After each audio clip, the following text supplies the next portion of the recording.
ಶ್ರೀ ಗುರುಭ್ಯೋ ನಮಃ. ಹರಿ ಓಂ. ಪೂಜ್ಯಾಯ ರಾಘವೇಂದ್ರಾಯ ಸತ್ಯಧರ್ಮ ರಥಾಯ ಚ ಭಜತಾಂ ಕಲ್ಪವೃಕ್ಷಾಯ ನಮತಾಂ ಕಾಮಧೇನವೇ. ಸರ್ವೇಪಿ ಸುಖಿನಃ ಸಂತು ಸರ್ವೇ ಸಂತು ನಿರಾಮಯಾಃ ಸರ್ವೇ ಭದ್ರಾಣಿ ಪಶ್ಯಂತು ಸರ್ವೇ ಸುಗುಣಶಾಲಿನಃ. ಕಲಿಯುಗದ ಕಾಮಧೇನು ಕಲ್ಪವೃಕ್ಷ ಸದೃಶರಾದ ರಾಘವೇಂದ್ರ ಸ್ವಾಮಿಗಳವರ ಭಕ್ತರು ಜಾತ್ಯತೀತವಾಗಿ ದೇಶದ ಉದ್ದಗಲಕ್ಕೂ ವಿದೇಶಗಳಲ್ಲಿಯೂ ಕೂಡ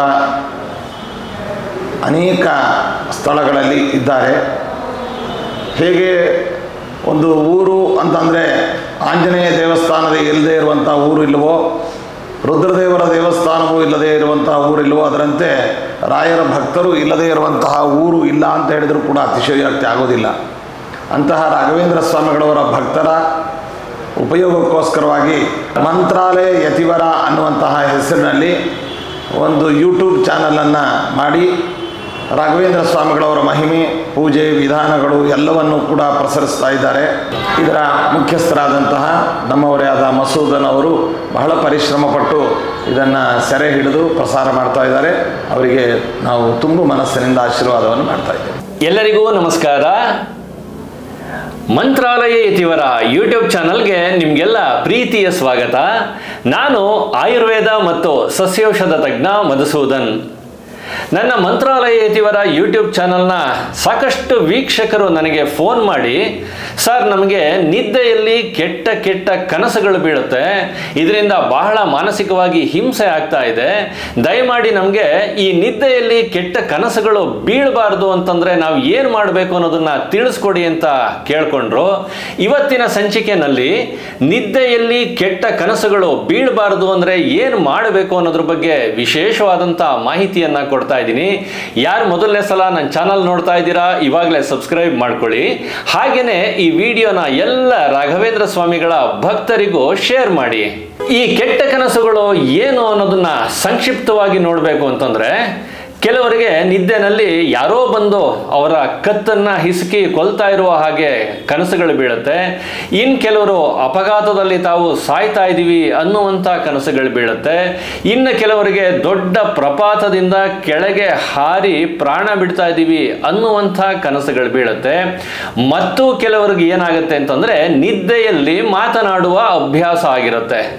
ಇನ್ನು ಕೆಲವರಿಗೆ ನಿದ್ದೆಯಲ್ಲಿ ಅಳ್ತಾರೆ, ಮತ್ತೆ ನಿದ್ರೆಯಲ್ಲಿ ವಿಚಿತ್ರವಾಗಿ ನಗುವಂಥ ಅಭ್ಯಾಸ ಇರುತ್ತೆ. ಮತ್ತು ಕೆಲವರು ನಿದ್ರೆಯಲ್ಲಿ ಅವರಿಗೆ ಗೊತ್ತಿಲ್ಲದೆ ಮನೆಯ ಬಾಗಿಲನ್ನು ತೆಗೆದುಕೊಂಡು ಬೀದಿಯಲ್ಲೆಲ್ಲ ಓಡಾಡ್ತಾ ಇರ್ತಾರೆ. ಆದರೆ ಅವರು ನಿದ್ದೆಯಲ್ಲಿರ್ತಾರೆ, ತಾವು ನಿದ್ರೆಯಲ್ಲಿದ್ದೀವಿ ಅನ್ನೋದು ಗೊತ್ತೇ ಆಗೋದಿಲ್ಲ.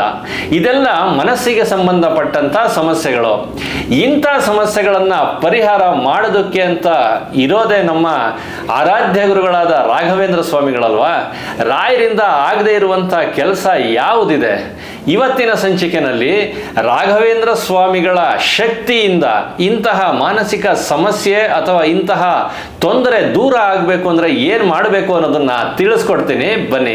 ಯಾರಿಗೆ ಪ್ರತಿನಿತ್ಯ ನಿದ್ರೆಯಲ್ಲಿ ಕೆಟ್ಟ ಕನಸುಗಳು ಬೀಳುತ್ತೋ ಅಂಥವರು ಮೊದಲು ಏನು ಮಾಡಬೇಕು ಅಂತಂದರೆ, ನೀವು ನಿಮ್ಮ ಊರಿನಲ್ಲಿರುವಂಥ ರಾಘವೇಂದ್ರ ಸ್ವಾಮಿಗಳ ಮಠಕ್ಕೆ ಹೋಗಿ ಒಂದಷ್ಟು ರಾಯರ ಮಂತ್ರಾಕ್ಷತೆಯನ್ನು ತಂದಿಟ್ಕೊಳ್ಳಿ.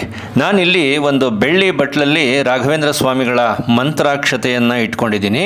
ಇದನ್ನು ನೀವು ನಿಮ್ಮ ಮನೆಯಲ್ಲಿರುವಂಥ ದೇವರ ಮನೆಯಲ್ಲಿ ಒಂದು ಬಟ್ಲಲ್ಲಿ ಹಾಕಿ ಇಟ್ಕೊಳ್ಳಿ.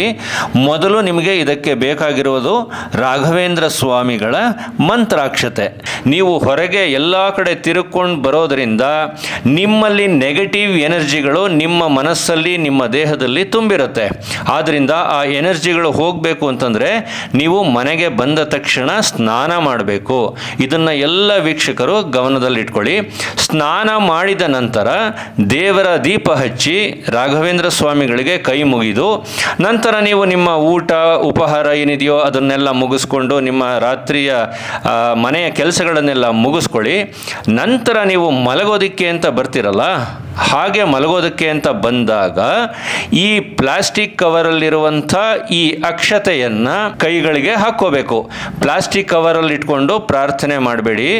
ನಿಮ್ಮ ಕೈಗಳಲ್ಲಿ 108 ರಾಘವೇಂದ್ರ ಸ್ವಾಮಿಗಳ ಮಂತ್ರಾಕ್ಷತೆಯನ್ನು ಇಟ್ಕೊಂಡು ಮೂಕೋಪಿ ಯತ್ ಪ್ರಸಾದೇನ ಮುಕುಂದ ಶೇನಾಯತೆ ರಾಜರಾಜಾಯತೆ ರಿಕ್ತೋ ರಾಘವೇಂದ್ರಂ ತಮಾಶ್ರಯೇ ಈ ಸ್ತೋತ್ರವನ್ನು 108 ಸಲ ಹೇಳ್ಕೊಂಡು ಮತ್ತೆ ಆ ಅಕ್ಷತೆ ಇರುತ್ತಲ್ಲ ಅದನ್ನು ಅದೇ ಪ್ಲಾಸ್ಟಿಕ್ ಕವರಿಗೆ ಹಾಕ್ಕೊಳ್ಳಿ. ದಿಂಬಿನ ಕವರನ್ನು ಬದಲಾಯಿಸಿ ದಿಂಬಿನ ಕವರ್ ಒಳಗಡೆಗೆ ಈ ಮಂತ್ರಾಕ್ಷತೆಯನ್ನು ಇಟ್ಟುಕೊಂಡು ರಾಯರ ಸ್ಮರಣೆಯನ್ನು ಮಾಡ್ತಾ ನೀವು ನಿದ್ರೆಯನ್ನು ಮಾಡಿದ್ರೆ ನಿಮಗೆ ಯಾವುದೇ ಕಾರಣಕ್ಕೂ ಕೆಟ್ಟ ಸ್ವಪ್ನ ಅಥವಾ ದುಸ್ವಪ್ನ ಅಥವಾ ಕೆಟ್ಟ ಕನಸುಗಳು ಬರೋದಿಲ್ಲ. ಇಲ್ಲಿ ಹೆಣ್ಣು ಮಕ್ಕಳು ಒಂದು ವಿಷಯವನ್ನು ಗಮನಿಸಿ. ನೀವು ಪ್ರತಿ ತಿಂಗಳು ಬರುವಂಥ ನಿಮ್ಮ 5 ದಿನಗಳ ಮೈಲಿಗೆ ದಿನಗಳ ಸಮಯದಲ್ಲಿ ಯಾವುದೇ ಕಾರಣಕ್ಕೂ ಈ ಮಂತ್ರಾಕ್ಷತೆಯನ್ನು ಮುಟ್ಟಬೇಡಿ. ಈ ಮಂತ್ರಾಕ್ಷತೆಯನ್ನು ದಿಂಬಿನ ಕೆಳಗಡೆ ಇಟ್ಕೊಳ್ಳೋದು ಬೇಡ.